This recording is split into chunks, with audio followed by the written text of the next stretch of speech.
Welcome to the first module of the technical presentation series for the draft supplemental guidance, screening and evaluating vapor intrusion.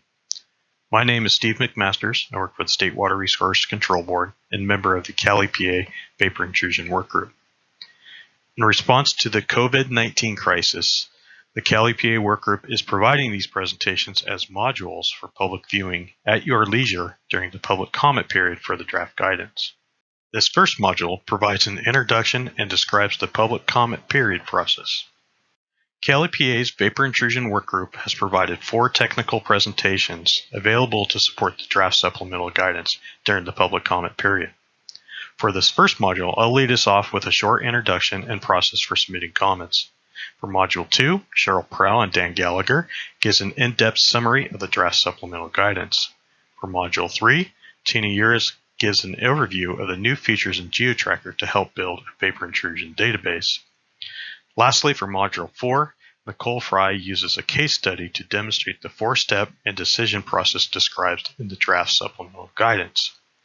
Also available is a standalone presentation for general audience that summarizes vapor intrusion science and the draft supplemental guidance. Many of the topics discussed in the technical presentations are summarized and condensed in this general overview. If you have any questions on our technical presentations, please send them to our dwq-vaporintrusion@waterboards.ca.gov email with the subject line of Technical Presentation Question. The Cali PA Vapor Intrusion Work Group will also be hosting 2 live question and answer sessions for the technical presentations on May 14, 2020 and May 19, 2020 from 1:30 p.m. to 3:30 p.m. Pacific Standard Time. Additionally, 2 live question and answer sessions for the general overview presentation will be held later those evenings from 6 p.m. to 8 p.m. Pacific Standard Time on the same days. Information regarding the call-in and Blue Jeans event is posted both on DTSC and State Water Board's Vapor Intrusion websites identified. The draft supplemental guidance is developed by a California Environmental Protection Agency work group including members from the Department of Toxic Substance Control, or DTSC, the Office of Environmental Health Hazard Assessment, or OEHA, and multiple offices from the California Water Boards, including the State Water Resources Control Board, San Francisco Bay Regional Water Quality Control Board, and Santa Ana Regional Water Quality Control Board.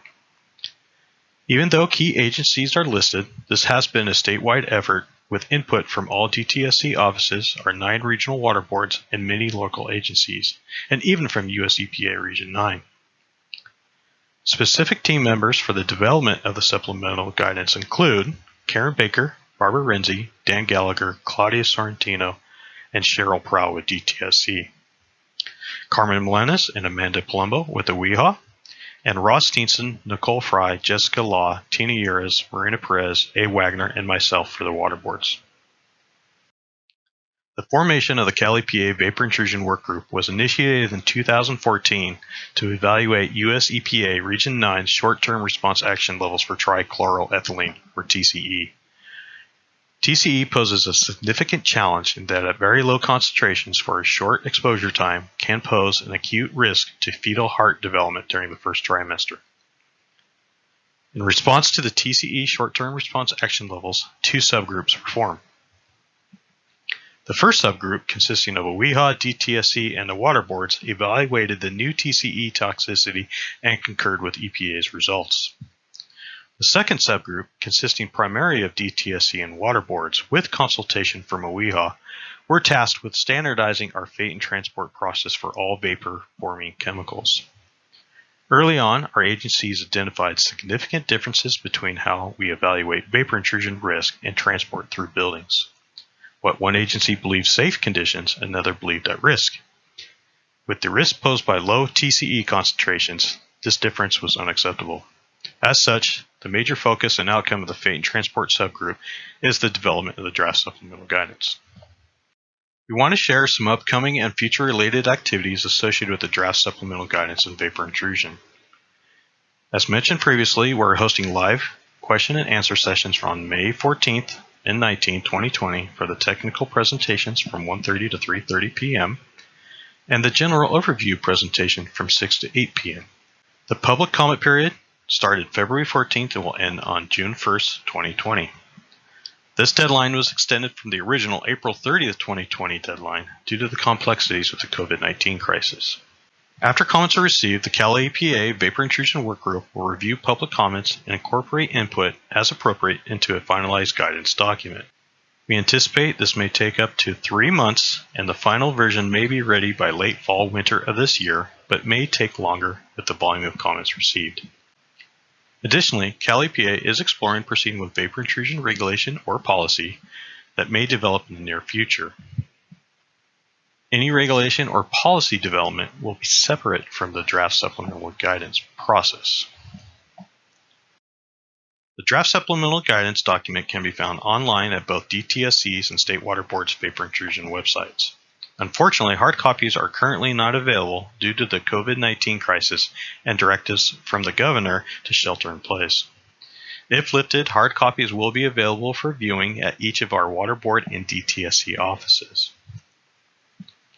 If you are having difficulty obtaining an electronic copy of the draft supplemental guidance or would like to receive a personal hard copy, please contact Abe Wagner. His information is provided on the public notice. Again, the public comment period started February 14, 2020 and will end on June 1, 2020. Please send comments either by mail to the State Water Board address provided or by email to dwq-vaporintrusion@waterboards.ca.gov. Email is preferred, as I'll explain in a bit. To assist you with your comment submittal, we have provided public comment instructions. These instructions can be found on both DTSC and State Water Board's vapor intrusion websites in both English and in Spanish. You have options to submit your comments. A simple comment letter can be sent to us either by mail or email. However, if you'd like to help the workgroup, we have provided a couple of pre-prepared comment forms for your use that will help us categorize your comments. These pre-prepared comment forms are available as PDF in Microsoft Word documents. The PDF version has added capability by providing drop-down boxes to help target specific sections or attachments to the supplemental guidance.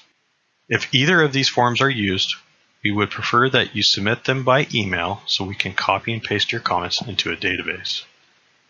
Of course, you can send these forms to us through mail as well. If you'd like any help with the forms or how to submit comments, please contact Mr. Abe Wagner. Abe's contact information is found on the public notice and on the comment instructions discussed in the previous slide. The Cal EPA Vapor Intrusion Workgroup anticipates that your comments will be available to the public and posted on the State Water Board and DTSC Vapor Intrusion websites. It is unlikely that the actual comment letters will be available to the public due to the new American with Disability Act requirements. It is likely that comments will be provided as a tabular format. Following the comment period ending on June 1, 2020, the Cal EPA Vapor Intrusion Workgroup will review all comments. The workgroup will respond to comments on a categorical basis. Comments and response to comments will be provided when the supplemental guidance is finalized, likely in the fall/winter 2020 timeframe. Now I'd like to provide a short overview of the draft supplemental guidance. The main purposes of the supplemental guidance are to improve vapor intrusion assessments by incorporating new science, continue to protect human health by promoting early starts for vapor intrusion investigations, and promote a standard process for assessing vapor intrusion acceptable by all oversight agencies. The key topics of the supplemental guidance include which buildings to sample first based upon proximity to source and occupancy, how to use soil gas or very shallow groundwater concentrations to screen which buildings should be targeted for vapor intrusion investigation, the appropriate sample types and location of those samples to help assess vapor intrusion, incorporating conduits such as sewer laterals as part of your vapor intrusion assessment, and lastly, the supplemental guidance identifies important building and sample information needed for proper vapor intrusion assessments and to help build a database and GeoTracker. So how is the supplemental guidance the same as previous guidance documents? As always, our main goal is protection of human health. As with any cleanup site, a conceptual site model must be developed to evaluate all media of concern, including soil, soil gas, and groundwater, contaminant transport, and exposure pathways. We are still recommending screening buildings primarily with soil gas results to initiate a vapor intrusion investigation. We still recommend multiple rounds of sampling be collected to evaluate trends and validation of previous results. Lastly, we want to acknowledge that vapor behavior in the subsurface and within buildings is very complex and variable due to a large number of human and environmental factors. So what are the key differences of the supplemental guidance? It promotes that vapor intrusion sampling be conducted early during a site investigation to identify if there is a problem for building occupants. It encourages sampling results be used for decisions rather than models. It recommends that US EPA's screening numbers or attenuation factors be used to initiate indoor air sampling. It recommends evaluation of conduits such as sewer laterals as a vapor intrusion pathway and collection of vapor samples within them when necessary. It provides a prescriptive 4-step process to conduct an indoor air assessment. Lastly, it introduces the concept that both current and future conditions should be evaluated. This concludes the technical presentation introduction. Please watch modules 2 through 4 that provide significant detail on vapor intrusion and the draft supplemental guidance. If you have any questions regarding this presentation or any of the other technical presentations provided within this series, please send your questions to dwq-vaporingtrusion@waterboards.ca.gov with the subject line, Technical Presentation Question. The work group will review your question and respond during the live Q&A sessions to be held in May 2020. Thank you for your time.